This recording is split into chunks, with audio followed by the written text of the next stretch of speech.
दोस्तों अभी आप देख पा रहे होंगे वित्तीय वर्ष 2024-25 में मुख्यमंत्री उद्यमी योजना अंतर्गत आवेदन चयन की प्रक्रिया एवं योजनाओं के जो भी संक्षिप्त विवरण है इन्होंने इस नोटिफिकेशन में बताया है। अब यहाँ पर देखिए इन्होंने उद्देश्य बताया है कि इसका क्या उद्देश्य है। तो इन्होंने बताया है कि राज्य के बेरोजगार युवा युवतियों को मुख्य धारा से सम्मिलित करने, स्वरोजगार प्रदान करने एवं उनके आर्थिक उत्थान के लिए मुख्यमंत्री अनुसूचित जाति अनुसूचित जनजाति उद्यमी योजना, मुख्यमंत्री अति पिछड़ा वर्ग उद्यमी योजना, मुख्यमंत्री महिला उद्यमी योजना और मुख्यमंत्री युवा उद्यमी योजना एवं मुख्यमंत्री अल्पसंख्यक उद्यमी योजना लागू किया गया है। मतलब आप जानते हैं बिहार में जो सबसे बड़ी अगर कोई समस्या देखा जाए तो सबसे बड़ी समस्या रोजगार है, बेरोजगारी है। तो इस चीज़ों को देखते हुए सरकार चाह रही कि वैसे तमाम युवा जो पढ़े लिखे हैं, इंटर तक पढ़े हैं, आप इस योजना का बेनिफिट ले सकते हैं। अब यहाँ पर इन्होंने बताया है कि वित्तीय वर्ष 2024-25 में मुख्यमंत्री उद्यमी योजना को 4 घटकों में जो है बांटा है, जिसमें देखिए पहला जो है मुख्यमंत्री अनुसूचित जाति जनजाति उद्यमी योजना है, जिसके तहत SC/ST वाले जो कैंडिडेट है वो आवेदन कर सकते हैं। इसके अलावा यहाँ पर देखेंगे मुख्यमंत्री अति पिछड़ा वर्ग उद्यमी योजना है, जिसके तहत EBC वाले जो कैंडिडेट है आवेदन कर सकते हैं। इसके अलावा मुख्यमंत्री युवा उद्यमी होते हैं, इसके तहत जो भी जनरल वाले कैंडिडेट होते हैं, BC2 वाले होते हैं, वो आवेदन कर सकते हैं। मुख्यमंत्री महिला उद्यमी योजना, जिसके तहत सभी प्रकार की जो महिलाएं हैं किसी भी कैटेगरी से आती है आवेदन वो कर सकती है, वो यहाँ पर बताया गया है। इस बार इन्होंने बताया है कि इन सभी योजनाओं को मिलाकर करीबन जो है एक योजना में, जैसे यहाँ पर मुख्यमंत्री अनुसूचित जाति जनजाति के तहत 2000 लोगों को चयन होगा। इसके अलावा EBC वाले कैंडिडेट के लिए 2000 होगा।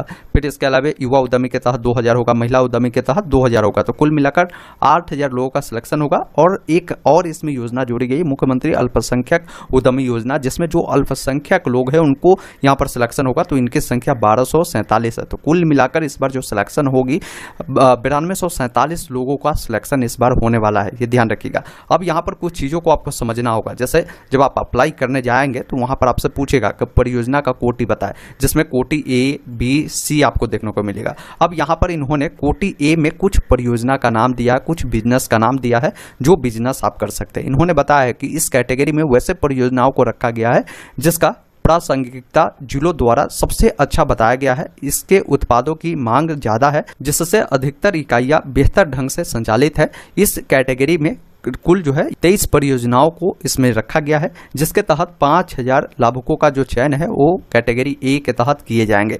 मतलब कैटेगरी A वाला अगर आप बिजनेस चुनते हैं तो इसके तहत 5000 लोगों का सिलेक्शन होगा। अब जैसे मान लीजिए कैटेगरी A में 23 प्रकार का परियोजना का नाम है, बिजनेस का नाम है। जैसे कोई व्यक्ति अगर चाहता है ऑयल मिल खोलना, यानी तेल पेरने का जो मिल होता है वो खोलना, तो आप कैटेगरी A को चुनेंगे। कोई चाहेगा कि बेकरी उत्पाद, जिसके तहत जो ब्रेड होता है, बिस्किट होता है, रस्क होता है, ये सब बनाने का काम करना, तो आपको कैटेगरी A ही चुनना होगा। कोई अगर मसाला उत्पाद का काम करना चाहता है कैटेगरी A में आएगा। कोई आटा बेसन उत्पाद का काम करना चाहते हैं तो कैटेगरी A में आएगा। कोई होटल रेस्टोरेंट ढाबा खोलना चाहता है वो कैटेगरी A में आता है। इसके अलावा कोई चाहेगा कि नोटबुक कॉपी, इसके अलावा फाइल फोल्डर मैन्युफैक्चरिंग का काम करना, तो ये भी कैटेगरी A में आपका आने वाला है। मेडिकल जांच घर अगर आप खोलना चाहते हैं तो कैटेगरी A में आएगा। Cyber cafe IT business centre खोलना चाहते हैं ये कैटेगरी A में आएगा। ऑटो गैरेज बाइक गैरेज खोलना चाहते हैं तो कैटेगरी A में आएगा। फ्लैक्स प्रिंटिंग का काम करना चाहते हैं ये भी A में आएगा।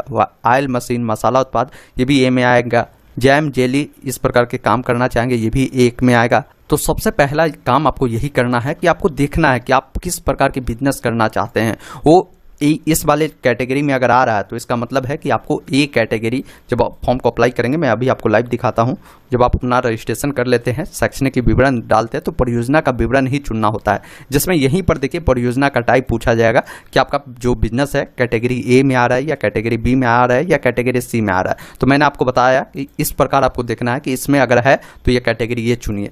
उसके अलावा फिर आपको नीचे आना है, कैटेगरी B में देखेंगे, इसमें भी 23 परियोजनाओं का नाम दिया गया है। और इसमें जो है जो लोग कैटेगरी B को चुनते हैं तो इसमें 3500 लोगों का इसमें सिलेक्शन होने वाला है। अब इसमें देखिए अलग अलग बिजनेस का नाम है, जो जैसे पोहा चूड़ा उत्पाद का जो काम है वो कर सकते हैं, मखाना प्रोसेसिंग का काम कर सकते हैं, दाल मिल खोल सकते हैं, कॉर्नर फ्लैक्स उत्पाद का काम कर सकते हैं, सत्तू उत्पाद का काम कर सकते हैं, बढ़ईगिरी का काम कर सकते हैं, नेल कांटी जो निर्माण है इसका काम कर सकते हैं, रोलिंग शटर निर्माण का जो काम है वो कर सकते हैं। तो यहाँ पर भी आपको 23 प्रकार का अलग अलग बिजनेस का नाम है, जैसे रेडीमेड गारमेंट का किसी को काम करना, तो ये सब आपका किस में आ रहा है, ये कैटेगरी B बी में आ रहा है, तो जब आप अप्लाई करेंगे तो यहाँ पर जो पूछेगा तो यहाँ पर आपको कैटेगरी बी चुनना है। अगर आपका जो बिजनेस है जो करना चाहते हैं अगर इसमें आ रहा है तो वही कैटेगरी सी में देखिए यहाँ पर 12 परियोजनाओं का इसमें नाम रखा गया, जिसमें 747 लोगों का इसमें सिलेक्शन होने वाला है। अब इसमें जो है यहाँ पर 12 प्रकार के ही है, जिसमें हनी प्रोसेसिंग का काम है, इसके अलावा निर्माण कार्य हेतु आयरन रिंग निर्माण का जो काम है वो आप कर सकते हैं, कूलर फैन जो हीटर ये असेंबलिंग का जो काम है वो कर सकते हैं, एलईडी बल्ब का उत्पाद कर सकते हैं, इलेक्ट्रिक जो स्विच होता है, सर्किट होता है, बोर्ड होता है, ये सब निर्माण का काम करना चाहते हैं तो आपका ये कैटेगरी जो है ये सी के तहत आता है। तो अप्लाई करते समय आपको ये बताना होगा। ध्यान ये रखना है कि आप जब अप्लाई करने जाएंगे तो वहाँ पर आपसे कार्य अनुभव और पूछा जाता है कि आपने कहीं प्रशिक्षण लिया तो प्रशिक्षण प्रमाण पत्र दीजिए। अब ये किनको देना है तो नोट में इन्होंने क्लियर बताया है कि उपरोक्त परियोजना में से मेडिकल जाँच घर, केला रेशा निर्माण, इलेक्ट्रिक व्हीकल असेंबलिंग, इस प्रकार का अगर आप काम चुनते हैं तो आपको प्रशिक्षण प्रमाण पत्र लगाना होगा, कार्य अनुभव देना होगा। ये ध्यान रखिएगा, ये बहुत ही महत्वपूर्ण है, ये देना जरूरी है। अब यहाँ तक तो आपने समझ लिया। जब यहाँ पर कैटेगरी आप निर्धारण कर लेते हैं कि आपका किस प्रकार का काम है तो उस कैटेगरी के तहत जितने भी बिजनेस मैंने अभी आपको दिखाया उसका नाम यहाँ पर आ जाएगा। आप सिंपली उसको यहाँ से चयन करेंगे तो वो आपका सिलेक्शन यहाँ पर हो जाएगा।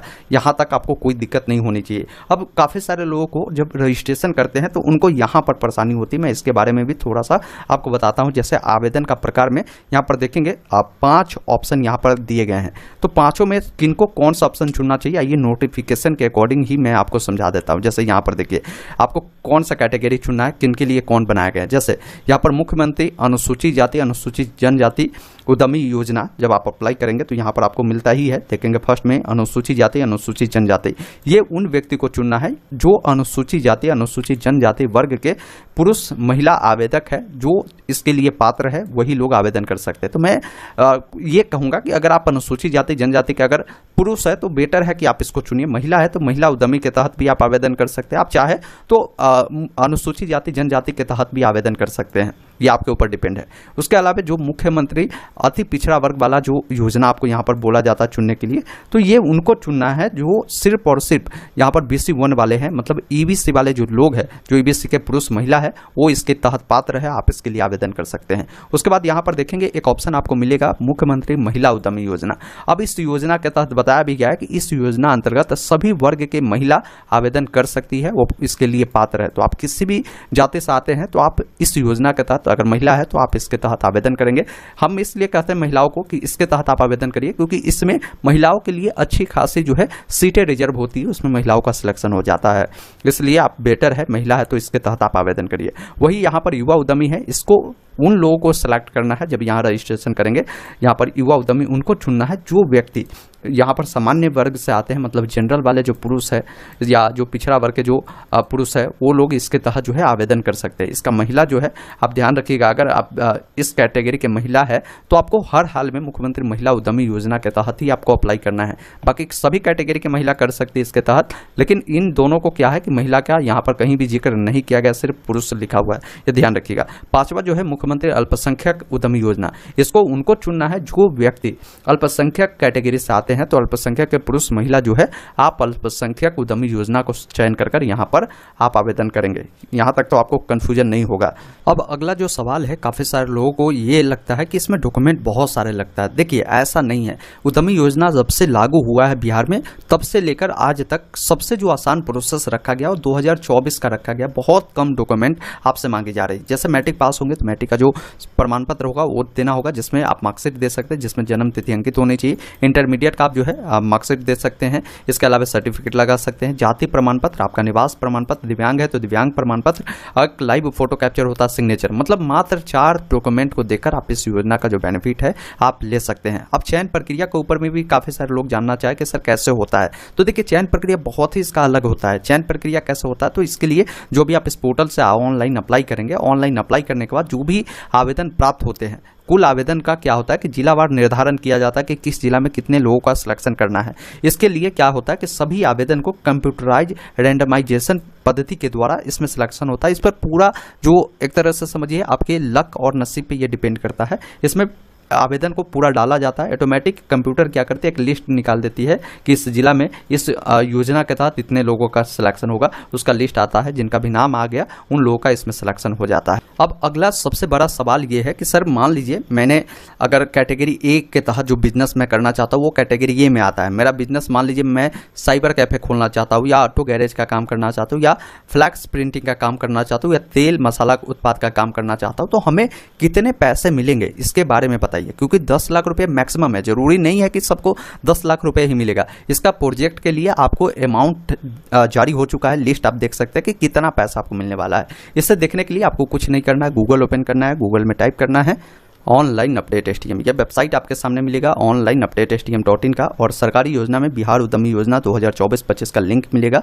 जिस पर आपको क्लिक करना है, जिसमें आपको पूरी जानकारी आपको बताई भी गई है। नीचे जब आप आएंगे तो यहीं पर देखेंगे आपको 2 यहाँ पर लिंक मिलता है, ये तो अप्लाई का लिंक है, आप अप्लाई यहाँ से कर सकते हैं। एक प्रोजेक्ट लिस्ट है, जो लिस्ट मैंने अभी आपको दिखाया वो लिस्ट डाउनलोड कर सकते हैं, और आप जानना चाहते हैं कि किस प्रोजेक्ट का कितना कॉस्ट है तो प्रोजेक्ट कॉस्ट लिस्ट भी आपको यहाँ पर दिए गए हैं। आप इस पर क्लिक करेंगे तो आपके सामने ये लिस्ट आ जाएगा, जिसमें देखिए यहाँ पर बताया गया है कि प्रोजेक्ट का नाम दिए गए हैं। इसमें जो है आपको शुरुआत में सीट बनाने के लिए, बिजली का कनेक्शन लेने के लिए, इसके अलावा आपको फर्नीचर का काम करने के लिए, काउंटर वुंटर वाला काम करने के लिए आपको कितने पैसे मिलेंगे वो बताए गए हैं, और कौन कौन से मशीन आपको इसके तहत आपको खरीदने होंगे उसका नाम बताए गए हैं। साथ में किस मशीन के कितने पैसे आपको खर्च होंगे वो बताए गए हैं, टोटल मशीन पर कितने खर्च आपको होंगे उसके बारे में बताए गए हैं, वर्किंग कैपिटल कितने आपको चाहिए वो बताया गया है, और टोटल कितने पैसे इस प्रोजेक्ट के तहत आपको मिलेंगे उसके बारे में बताया गया है। तो सपोज करिए कोई लोग जो है साइबर कैफे खोलना चाहते हैं, तो 19 नंबर में इसकी विवरण है। जैसे cyber cafe IIT business centre अगर खोलेंगे तो इसके तहत पहला जो आपको किस्त मिलेगा, अगर आपका सिलेक्शन होता है तो 1.5 लाख रुपए मिलेगा। इस योजना के तहत जो आपको साइबर कैफे के लिए मैक्सिमम पैसा सरकार देगी, यहाँ पर देखिए 5 लाख रुपए बताए गए हैं कि 5 लाख आपको मिलेगा, जिसमें शुरुआत में आपको 1.5 लाख रुपए सरकार देगी, जिससे आपको क्या करना होगा कि आपको अपना एक दुकान लेना होगा। दुकान लेने के बाद क्या करना होगा कि जो भी बिजली का कनेक्शन है, आपका काउंटर है, जो भी फ्लैक्स है, ये सब लगाने का काम आप इससे 1.5 लाख से कर सकते हैं। अब इसके तहत आपको मशीन कौन कौन से रखने होंगे, यहाँ पर बताया गया कि डेस्कटॉप सेट होनी चाहिए, आपका मल्टी फंक्शन जो प्रिंटर स्कैनर होते हैं वो चाहिए, इसके अलावा जो कलर प्रिंटर है वो आपकी होनी चाहिए, वो आपको यहाँ पर बताया गया है। तो किसका कितना खर्च होगा, जैसे आप यहाँ पर देखिए अगर आप डेस्कटॉप सेट लेते हैं तो इसके लिए आपको बताया गया है कि इतना पैसा खर्च होंगे, इसके अलावा ये प्रिंटर पर 25,000 खर्च होंगे, कलर प्रिंटर पर इतना खर्च होंगे, टोटल मशीन पर आपका जो खर्च हो जाएगा ये 3 लाख रुपये आपको होने वाले हैं। और यहाँ पर जो आपकी वर्किंग कैपिटल होनी चाहिए वो 50,000 रुपये आपकी होने चाहिए, बाकी टोटल आपको 5 लाख रुपये आपको मिलेंगे। तो इस प्रकार क्या करना है कि आपको एक बार देख लेना है, जैसे कोई कूलर निर्माण का काम करेंगे, कूलर मैन्युफैक्चरिंग का काम करेंगे तो उनको मैक्सिमम 6,50,000 रुपया मिलेगा। तो मतलब 6,50,000 मिलेगा तो इसका आधा माफ होगा, आधा पैसा सरकार को देना होगा। जितना भी आपको यहाँ पर दिखा रहा है कि इतना पैसा मैक्सिमम जो मिलेगा वही पैसा मिलेगा, इसमें आधा पैसा सरकार माफ करेगी, आधा पैसा ही चुकाना है। और जो आधा पैसा चुकाना है इसमें जो जनरल वाले कैंडिडेट होंगे, OBC वाले जो होंगे, इसके अलावा मैं बता दूं EWS वाले होंगे, इन सबको क्या है कि 1% का ब्याज लगेगा, बाकी कैंडिडेट को जो है ये ब्याज नहीं लगेगा। इसके बारे में जानकारी इन्होंने यहाँ पर दिया है, स्पष्ट रूप से मैं आपको दिखा देता हूँ। जैसे अनुसूचित जाति जनजाति को कोई ब्याज नहीं लगेगा, यहाँ 0% ब्याज है। इसके अलावा महिलाओं के लिए कोई ब्याज नहीं है, वही EBC के लिए कोई ब्याज नहीं है। वही ब्याज किनके लिए है, तो जो युवा उद्यमी के तहत आएगा, जिसमें जनरल EWS SC ST वाले हैं, इनको सॉरी SC ST नहीं, जनरल OBC और EWS वालों को 1% है, बाकी अल्पसंख्यक को भी कोई ब्याज देने की जरूरत नहीं है। तो एक बार भाई मेरे, आप जो भी बिजनेस करना चाहते हैं पहले उसको देख लीजिए, उस पर कितने पैसे सरकार मैक्सिमम आपको देगी वो भी आपको देख लीजिए, उसमें किस किस प्रकार का सामान आपको खरीदना होगा, उस सामान का क्या कीमत हो सकता है, वो सभी जानकारी आप देख सकते हैं, जिसके बारे में मैंने आपको पूरे